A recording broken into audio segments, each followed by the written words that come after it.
Tunay po na maaaring panghawakan ang pangako ng Panginoon. Yan ay totoong-totoo. At isa sa kanyang mga pangako is to always give guidance. He says, I'll teach you whether you walk to the right or to the left. At ang mahalaga po, malaman natin yung turo niya na yon at masunod natin. For instance, the book of Proverbs. The Bible is a book solely dedicated to Proverbs. It is a collection of saying from people, from wise men, from Solomon and some other men especially, na napakarami pong practical wisdom for our daily use. So Proverbs are from wise men and collected and edited by wise men. Bakit po ito minarapat na isama sa Bible? Sapagkat ito ay punong-puno ng mga karunungan na nagmumula sa ating Panginoong Diyos. Yun po mga priests and prophets, focus on religious matter. Mga bagay na may kinalaman sa spiritual and religious and doctrinal teachings. Meanwhile, they also had a counterpart in God's ministration to the people. The sages, the wise men. The wise men focus on practical and philosophical issues. So that put together, they comprise God's guidance to people. Kaya ang turo po ng mga pari ng unang panahon, ng mga propeta tungkol sa mga doktrina, at ang katuruan naman ng mga matatalino at marunong na tao sa pang-araw-araw na buhay. Yung pong dalawang yon ay hindi magkasalungat. Sila ay magkasama para makumpleto ang pagtuturo ng Panginoon sa atin. Both contributed to the people's enrichment and enlightenment. And both were in the Bible. Kaya sa Bible may mga prophecy, may mga doctrinal teachings, at meron din pong Proverbs. Because the Bible is also for practical wisdom. Sa katunayan, walang katuturan at walang gamit yung napakatatayog ng mga katuruan, mga matataas na mga doctrinal teachings kung hindi maibababa at magagamit sa pang-araw-araw na buhay. Because the Lord would like His wisdom to be useful, but more importantly, for application. What are the highlights of Proverbs? 31 chapters of Proverbs. What can we learn and what great truths can we learn in one sitting, in one serving? And this is one of our attempts today. We will attempt at focusing on the major lessons, in fact, 5 major lessons from Proverbs. Punong-puno ng karunungan, punong-puno ng practical wisdom, ano po ang pwede nating matutunan sa minsanan na pagdalaw in a panoramic view dito po sa katuruan ng Proverbs. Salamat po, Panginoong Diyos, sa pagtuturo niyo sa amin. Salamat na ang karunungan niyo ay hindi lang para sa mga pantas, hindi lang para sa mga matataas na mga usapan, kundi lalong-lalo sa pang-araw-araw na pamumuhay. Hinihiling namin ngayon, Panginoon, na kami po ay inyong pagpalain. Magpakilala po kayo. Tunay pong ipakita nyo sa amin ang inyong kalooban. May your power be made real in our lives today, Father. Reveal yourself to us. Lead us unto greater godliness. Teach us. Enable us to make very practical applications of your word. And Father, we reject, rebuke all work of evil. Tinatanggihan namin ang anumang uri ng mga gawa ng kaaway, mga pandaraya, at tinatanggap lang namin ang iyong katotohanan. May your truth set us free. Lord, we reject and rebuke all presence and work of evil, and we ask you, Holy Spirit, be our guide. Father, protect your people from all work of evil men, of evil spirits, and may your truth be declared, and may your truth prevail. In Jesus' mighty name we pray with thanksgiving. 5 major lessons from Proverbs, o 5 mga pinakamahalaga, pinakapangunahing katuruan mula sa mga salawikain. Unang-una po, ang major purpose ng Proverbs is to enable people to have a peaceful life. Para magkaroon ng tahimik, mapayapa, masagana, maayos na buhay. Kaya ang mga katuruan nito ay may kinalaman sa mga pagbubunyag, pagpapakilala ng mga gumugulo sa buhay ng tao. Kaya kailangan para magkaroon tayo ng kapayapaan to learn from Proverbs. And one lesson, this is very especially for married people, stay faithful to your wife. Manatiling maging tapat sa iyong kabiyak. Yan po isang major theme, isang pangunahing katuruan ng buong book of Proverbs. Why? Because infidelity is a major source of trouble. Ang pagtataksil sa kabiyak ay isa sa mga pinakamalalaki, pinakamalalawak na mga pinagmumulan ng maraming suliranin ng mag-asawa unang-una, pagkatapos ng mga anak nila, ng kanilang mga manugang, ng kanilang mga kapatid, hipag, lahat nagkakadamay-damay pagka ang isang mag-asawa ay hindi nagiging matapat sa isa't isa. Halos napakalaking porsyento ng problema ng mga pamilya ay may pinag-uugatan sa pagtataksil, either ng husband or wife. And because the man is supposedly the more responsible one, kaya sa kanya ina-address to, stay faithful to your wife. Ano pong sabi ng Proverbs 5:3-4? For the lips of an adulteress drip honey, and her speech is smoother than oil. But in the end, she is bitter as gall, sharp as a double-edged sword. Ang mga labi daw po ng mga mangangalon niya, ng mga babae lalong nang aakit, ay parang kasing tamis ng pulot pokyutan. At ang kanyang pagsasalita ay kasing swabe ng langis. Subalit, sa wakas daw, ito'y mapait pa sa abdo at mapanganib pa kaysa sa isang balaraw o isang punyal na dalawa ang talim. Ano pa ang sabi ng Proverbs 5:15-18? From the NIV. Drink water from your own cistern, running water from your own well. Should your springs overflow in the streets, your streams of water in the public squares? Let them be yours alone, never be shared with strangers. May your fountain be blessed, and may you rejoice in the wife of your youth. And for a more graphic and clearer reading, let's read the same verses from the contemporary English version. Proverbs 5:15-18. You should be faithful to your wife, just as you take water from your own well.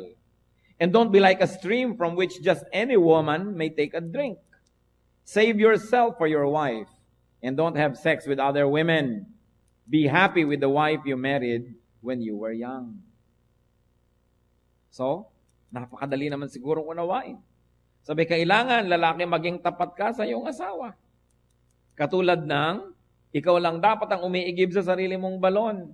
Huwag kang matulad sa mga ilog na kahit sino na lang ay pwedeng makiinom. Sabi, ireserba mo ang iyong sarili para sa iyong asawa lamang at huwag kang makikiapid sa ibang mga babae. Humanap ka ng kaligayahan sa piling ng asawang pinakasalan mo nung bata ka pa. In other words, it's a very beautiful play with words also. That may you rejoice in the wife of your youth, not in the youth of your wife. In the wife of your youth. Sa babae ng iyong kabataan, hindi sa kabataan ng iyong asawa na pag tumanda na, ayaw mo na sa kanya na parang hindi ka tumatanda't siya lang. So napakalaki po ng paalala dito. At kakambal niyan, teaching, treasure your wife. Pahalagahan, ituring siyang isang kayamanan. Ano pang sabi ng Proverbs 31:10? A wife of noble character, o ito naman, noble character, hindi basta lang wife. A wife of noble character who can find, she is worth far more than rubies. Sabi po ng contemporary English version, that's always more direct, the same Proverbs 31:10. A truly good wife is the most precious treasure a man can find. Yan ang kayamanan daw na totoo ng isang lalaki, ang isang matino, mahusay na asawa. So dapat pahalagahan, hindi dapat na ini-ignore, hindi pinapansin, at pagkasama mo ang nagkakaliko-liko ang iyong leeg sa paglingon sa mga higit na mas bata pa. Diba? Dahil sabi, rejoice in the wife of your youth. Pangalawa po, na major thing ng Proverbs, do not guarantee alone. Do not co-sign alone. Kung marami pong problema ang tao dahil nagmumula sa pagtataksil ng asawa, marami ring problema na financial ang orientation.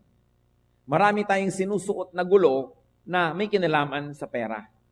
Lalong-lalo kung kayo naggagarantiya sa utang ng may utang. Ano po ang itinuturo ng Bible? Para tayo magkaroon ng tahimik na buhay, maging tapat sa asawa. Dahil maraming problema ang nanggagaling sa pagiging hindi matapat. Para matahimik na buhay, meron pa po, huwag gagarantiya ng utang ng may utang. Never be a guarantor. Sa palagay niyo, ako lang ang may sabi? Proverbs chapter 6, verses 1-5. My son, if you have put up security for your neighbor, if you have struck hands in pledge for another, If you have been trapped by what you said, ensnared by the words of your mouth, then do this, my son, to free yourself, since you have fallen into your neighbor's hands. Go and humble yourself. Press your plea with your neighbor. Allow no sleep to your eyes, no slumber to your eyelids. Free yourself like a gazelle from the hand of a hunter, like a bird from the snare of a fowler. And to appreciate this some more, let's read it in the contemporary English version. Same Proverbs 6:1-5. My child, suppose you agree to pay the debt of someone who cannot repay alone, then you are trapped by your own words, and you are now in the power of someone else. Here is what you should do. Go and beg for permission to call off the agreement. Do this before you fall asleep or even get sleepy. Save yourself, just as a deer or a bird tries to escape from a hunter. So malinaw po, sinasabi, don't strike your hand in pledge. Ito po isang figure of speech kasi merong sini-strike yung kamay, parang give me 5, pero ibig sabihin nun, ako na ang guarantor ng utang mo. Proverbs 11:15, he who puts up security for another will surely suffer, but whoever refuses to strike hands in pledge is safe. Proverbs 17:18, a man lacking in judgment strike hands in pledge and puts up security for his neighbor. Hindi daw dapat ginagawa ng isang tao na gusto ng mapayapang buhay na maging garantor ng utang ng may utang.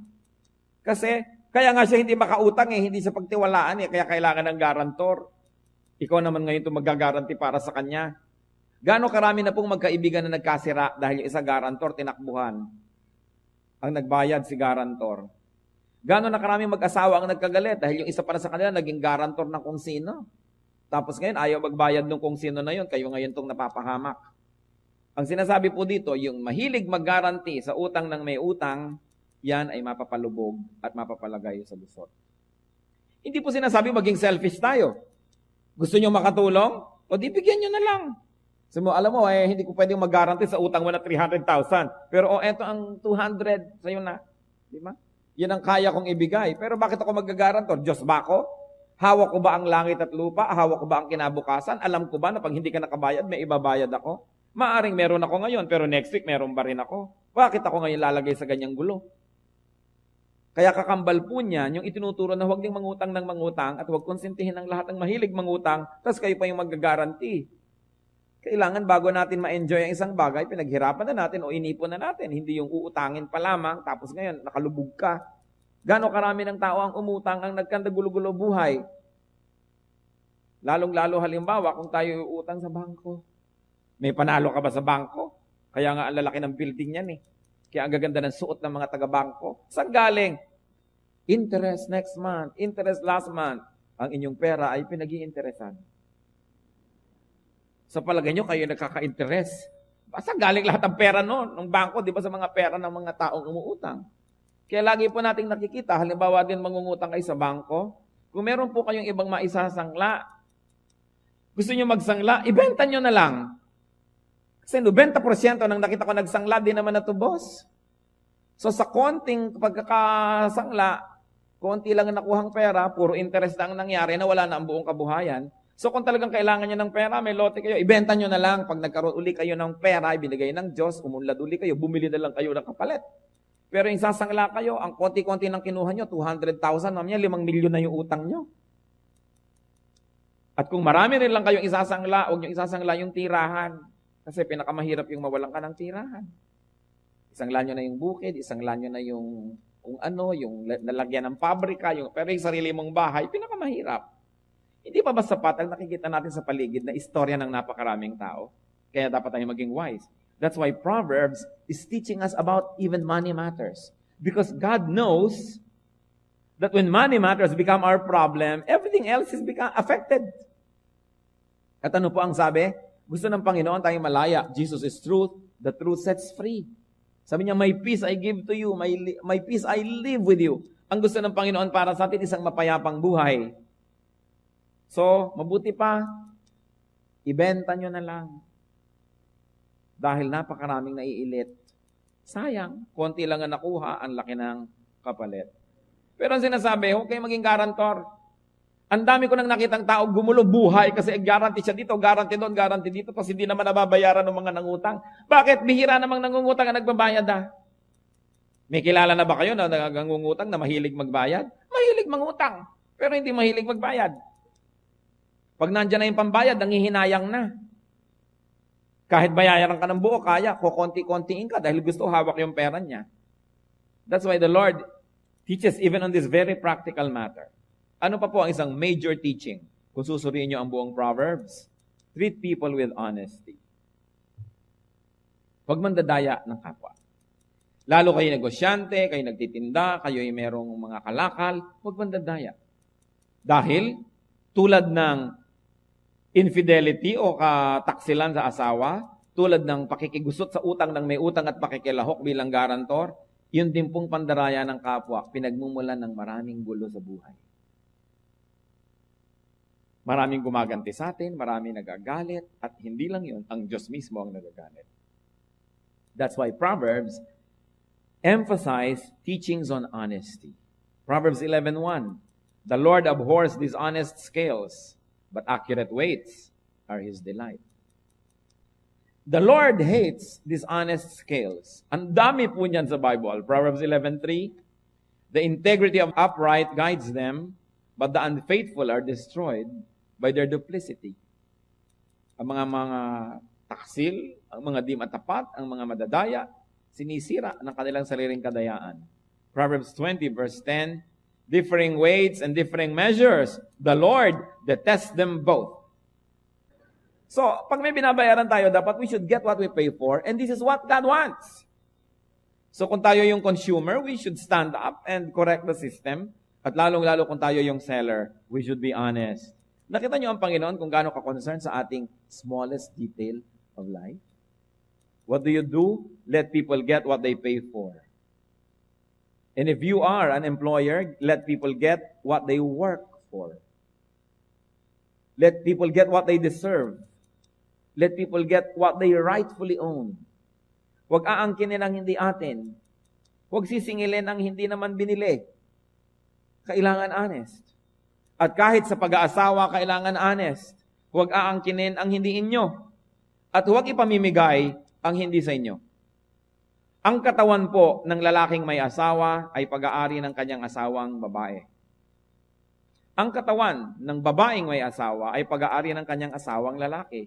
Hindi nila pwedeng ipahiram, ipamigay, kung kani-kanino. Yon ay para sa kanilang asawa. 1 Corinthians 7, verse 4. The wife's body does not belong to her alone, but also to her husband. In the same way, the husband's body does not belong to him alone, but also to his wife.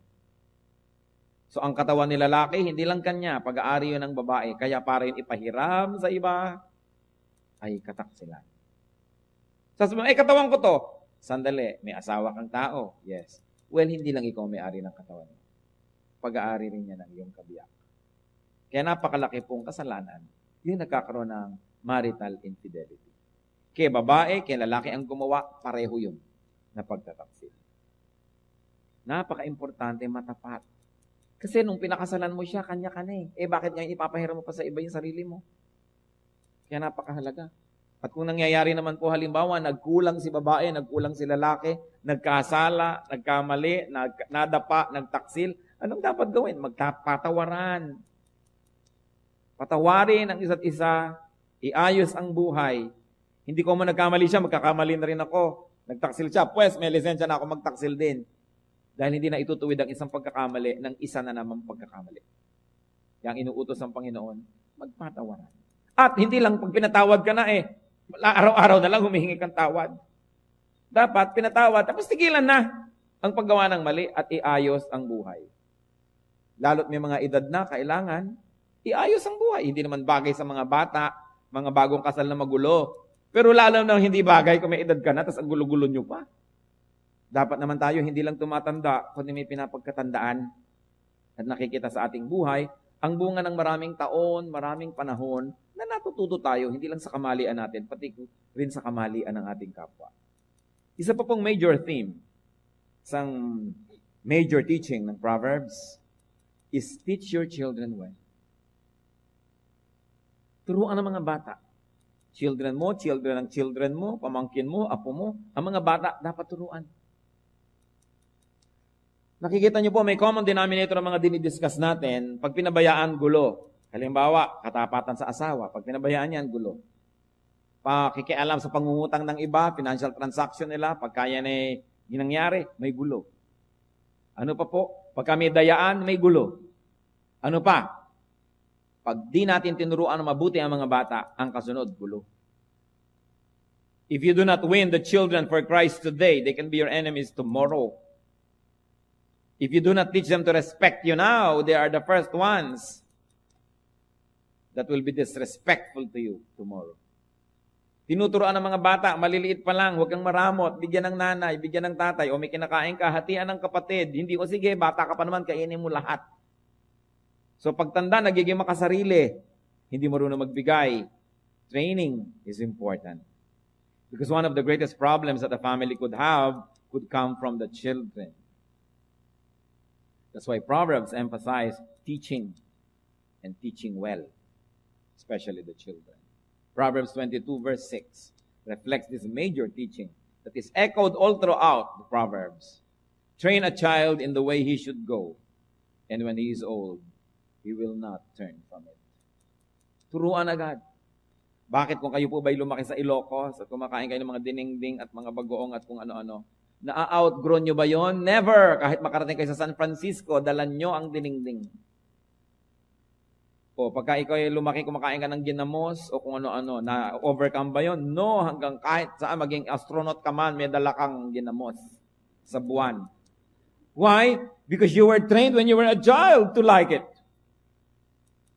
O kung tinuturoan natin ng Diyos, ang mga bata ng kabutihang asal, pagiging makadiyos. Sabi ng Bible, train a child in the way he should go. When he is old, he will not depart from it.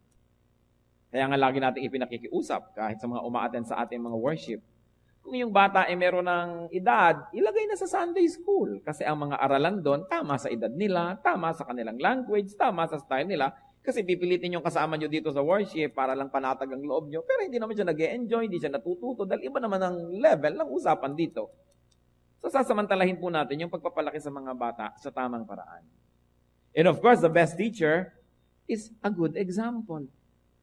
Kailangan maganda ang palaki. Kita yung mga bata na pinapalaki lagi sinisigawan. Pag laki-laki, palasigaw na rin.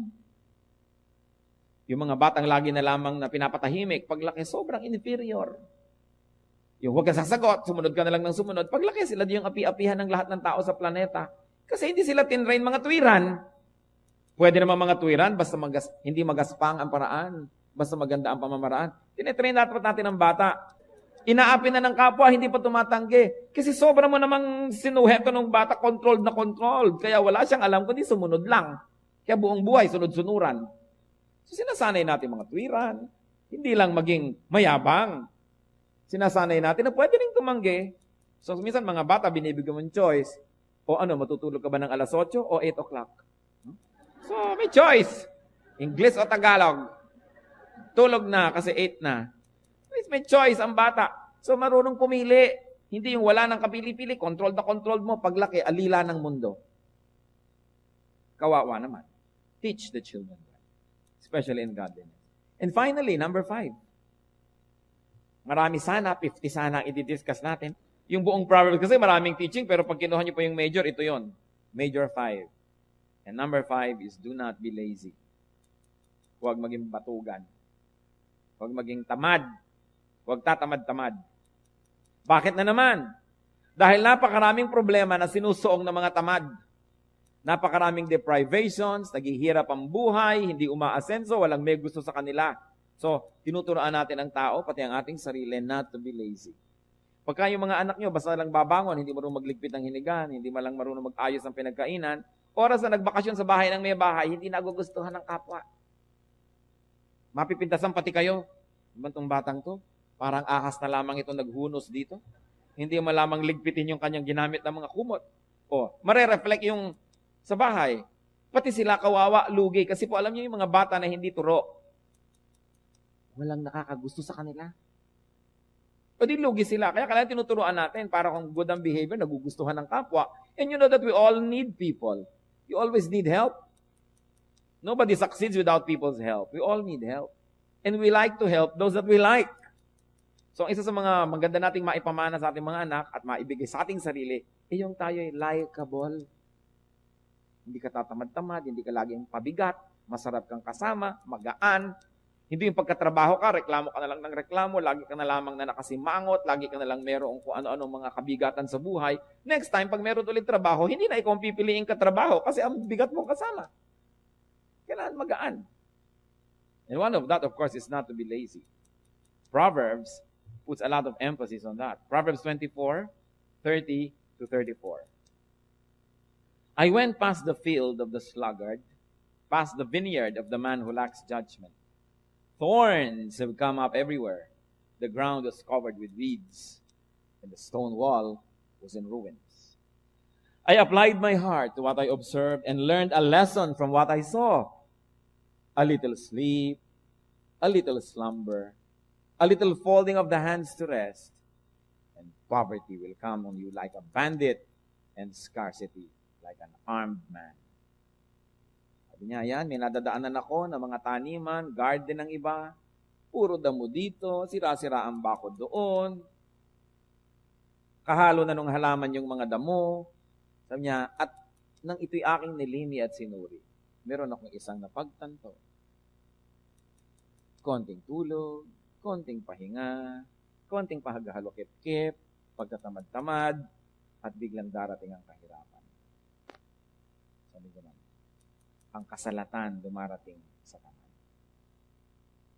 So, masipag ba tayo? Kumusta na ang ating ekonomiya? Paano nga aasenso si Pilipinas? 7 member ng pamilya, 1 lang ang may trabaho, 6 nakaasa. Hindi bali sana nating tulungan at umasa yung sobrang mga bata pa, o sobrang matanda na, o sobrang may karamdaman. Pero hindi naman ganun. Yun ngang malalakas ang katawan. Siya pa itong napakaraming gusto sa buhay. Laging gusto ng bagong sapatos. Hindi pa naman kumikita, gusto pa, may party pa ang kanyang birthday. Kumita ka na ba? Hindi pa. Gusto pa ng 18 candles, 18 roses. Magdedebo pa. Gusto pa yung bagong damit. Nagtatrabaho naman yung magulang na tagpakanda hirap-hirap abroad, 3 buwan na ang i-advance para lang makapag-party sa hotel, si prinsesa. At fantasy ang buhay, bababa sa hagdan na parang si Cinderella. Kahit man lang 3 oras lamang. Pero realistic po ba tayo? We should always work hard. Hindi yung ipinangungutang pati party. Handaan lang, ipangungutang pa. Paano aasenso? Paano tayo makakalutang sa kahirapan? Pagkatapos yung mga anak na lalaki, basketball ng gamagutom. Pag uwi, anong ulam? Akala mo nagbibigay ng pambili ng ulam. Nagtututong ang mga medyas sa dumi. Hindi naman yun na maglalaba. Yung mga kapatid na babae na naman na maglalaba. Ang lalaki ng mga elepante, walang silbi. Tapos sinotolerate na maraming magulang. Tuwang-tuwa pa. Ang laki ng anak ko ngayon, di katulad ko nung araw kasi igib ako na igib ng tubig, di ako lumaki. Mabuti po sila ang lalaki. Pero ang lalaki nga kung wala namang silbi. So, importante, tinuturuan natin ng sipag. Lalo po kayong mga magulang na may mga katulong sa bahay, may mga staff sa bahay, kailangan turuan ng mga bata magtrabaho. Kasi pagka hindi sila marunong, munting mga dinadala sa buhay, lubhang nabibigatan na kasi hindi mga nasanay. Kaya importante sinasanay din natin. Bakit natin pinag-uusapan ng mga ito? You know why? Because God wants us all to have a peaceful and enjoyable life. At para mangyari yon, dapat matupad yung mga karunungan na nandito sa mga salawikain o sa Proverbs. Tingnan ninyo, kung meron po kayong problemang malaki sa buhay na hindi may kinalaman dito, kataksilan sa asawa, maybe kayo yung pinagtaksilan, kayo nagtaksil, o kayo mga kamag-anak na nadadamay sa mga kutakot-takot na gulo, merong mga hipag na nagtatampo ng sobra doon sa mga bayaw dahil yung kanyang sariling asawa merong kulasisi. Pati yung mga bayaw at hipag pagtatampuhan na. Anong magagawa mo? Dinadala sa inang kapatid mo, eto ang iyong hipag. Hindi kayo makapagpahalata pagtalikot. Sino yan? Hindi mo naman mahiya ng harapan din, di ba? Dahil ganun tayo mga Pilipino. Magagalit na ngayon si ganito, si ganyan. Ang gulo. O ano pa? Hindi po ba maraming gulo dahil sa financial mess? Dahil sa pangungutang o sa pagpapautang ng wala sa lugar o paggagarantiya, o kaya sa ating mga dishonesty, sa incorrect upbringing of children, at sa ating katamaran, ano bang problema ang mag-isip natin araw-araw, liban na lang sa kalusugan, na hindi connected sa 5 bagay na ito? Yan lang 5 na yan, sugpuin natin at ayusin, magiging paraiso na ang ating buhay. Kaya ay tinuturo at kaya ngayon ay ating sinusuri. Proverbs teach us well. Proverbs teach us how to avoid such problems. Kala nyo, no, wala kayong kamalay-malay na pag-uusapan natin ng 5 bagay na ito ngayon. Sabi siguro ng iba, sinabi mo ba dyan sa speaker na yan ang buhay ko? Bakit ako yata ang pinaparinggan yan? Diba? Well, kung ito po'y nangyayari sa inyo, pasalamat kayo sa Diyos. Mahal kayo ng Diyos, gusto kayong paalalahanan. Pero hindi naman tayo gagawa ng mensahe dahil lang, darating si ganon o darating si ganyan, tapos merong 2,000 extra lang sila, ikaw lang pala yung gustong patamaan. We don't do that in the pulpit. But God loves us. And if these proverbs have spoken to you, praise God, because God loves you. God wants our lives corrected. And even if it's not directly our concern, it is probably the concern of people who are close to us. People that we can influence. People that we can teach. John 10:10, ano po ang sabi ng Panginoong Diyos? The thief comes only to steal, kill, and destroy. I have come that they may have life and have it to the full. That is what Christ wants for us. A full life. Isang buhay na buong buo, masaya, mapayapa. Napakahalaga po yung buhay na payapa. At kayo na nasuot na sa mga gulo, alam niyong ibig kong sabihin, napakahalaga yung tahimik na buhay. Hindi yung laging may bangayan, may awayan, may panganib, may iskandalo. Mahalaga tahimik. Wala naman taong gustong magulong buhay. Pero dapat ayusin. Kung may dapat bunutin, bunutin. Kung mayroon dapat na sunugin, sunugin. Hindi tao ha, yun pong problema. Kung meron tayong dapat alisin, alisin para umayos ang buhay. Life is short, but it is always long enough. Long enough to be corrected. So have an abundant, a full, and a peaceful life. Ano pong dapat natin gawin? Listen to the Proverbs. Pakinggan ang sinasabi ng mga salawikain. Tayo po yumuko sa presensya ng ating Panginoon. Mag-isip-isip, magbulay-bulay. Alin sa 5 pangunahing pinagmumula ng suliraning ito, ang ngayon ay dapat nating bigyan ng pansin, dapat aksyonan, dapat ayusin. Hindi aksidente ang buhay. Lalong hindi aksidente ang pakikipagniig natin sa Panginoon. Mahal tayo ng Diyos. Gusto niya iayos ang ating buhay. Kumisan ang pag-aayos ay masakit. Subalit, mas masakit na hindi mag-ayos. Kaya kung masakit din lang ang pag-aayos, harapin na, masakta na minsan, tapusin na, at magkaroon ng kapayapaan. Tayo po yumuko sa Panginoon at makinig sa Kanyang tinig. Ano po bang ipinapaalala? Anong itinuturo? Buhay mag-asawa, buhay pamilya, buhay pinansyal, work ethic, sipag, buhay natin, buhay ng mga taong natuturuan natin. The Spirit is here. The Spirit likes to bless. Panginoong Diyos, kami po'y napasasakop sa inyo. Kinikilala namin ang inyong pagiging hari sa aming buhay. Lubos-lubos din kaming napasasalamat, Panginoon, na kinakausap nyo kami sa iba't ibang paraan. Tulad ng pakikipag-usap nyo sa amin ngayon. Nawa po huwag masayang ang iyong mga paalala. Huwag kami magbingi-bingihan at magbulag-bulagan sa mga dapat marinig at makita. Itumpak ang aming mga pamamaraan. Ituwid ang aming buhay. Panginoon, dalangin ko po para sa lahat ng mga anak mong narito ngayon. Alinman sa mga nabanggit, ang nagiging dahilan ng gulo, sigalot, hirap ng buhay, kapangyarihan niyo nawa ang kumilos at nang makalaya ang iyong mga anak. Subalit bago yon, turuan niyo po ang bawat isa na maging masunurin sa inyo. Mangusap po kayo sa amin. Mga kapatid, tayong makapagniig sa Panginoon sa ilang saglit ng katahimikan. Hayaan na lalo